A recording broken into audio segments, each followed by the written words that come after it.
তিস্তা নদীর ভাঙনে দিশেহারা লালমনিরহাট সদর উপজেলার হারনচড়া এলাকার নদী পাড়ের মানুষ। নদী গর্ভে বিলীন হচ্ছে আবাদি জমি, বসতভিটা সহ নানা স্থাপনা। ভাঙন আতঙ্কে নির্ঘুম রাত কাটছে নদী তীরবর্তী মানুষের।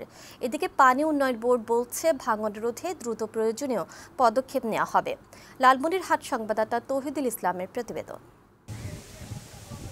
ভাঙ্গনের এমন চিত্র লালমনিরহাট সদর উপজেলার খুনিয়াগাছ ইউনিয়নের হরিণচড়া গ্রামের। তিস্তা নদীর ডান তীরে অবস্থিত এই গ্রামটিতে প্রায় 15,000 মানুষের বসবাস।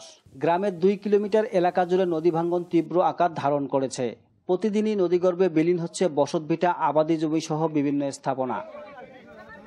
নদীর ভাঙ্গনে সব হারিয়ে ইতোমধ্যে অনেকে ঠাঁই নিয়েছেন রাস্তার উপর কিংবা অন্যের জমিতে।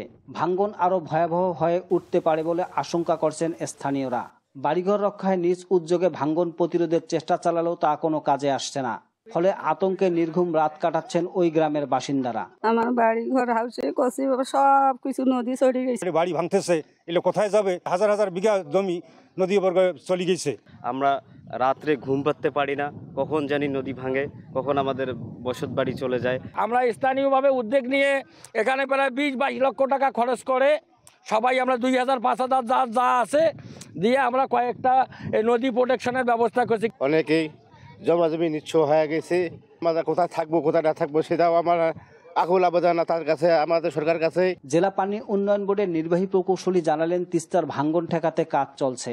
ইতিমধ্যে আমরা জরুরি আপদকালীন কাজের অংশ হিসাবে কিছু জিও ব্যাগ বালি ভর্তি করে ভাঙ্গন প্রশমন করার চেষ্টা করে যাচ্ছি। এছাড়াও আরও যে আমাদের ভাঙ্গন রয়েছে সেগুলোর তথ্য আমরা ঊর্ধ্বতন দপ্তরে প্রেরণ করেছি। চাহিদা পেলেই আমরা জরুরি আপদকালীন কাজের অংশ হিসেবে কাজ বাস্তবায়ন করে যাব। ভাঙ্গন রোধে স্থায়ী ব্যবস্থা গ্রহণের দাবি জানিয়েছেন স্থানীয়রা। তৌহিদুল ইসলাম, বৈশাখী সংবাদ, লালমনিরহাট।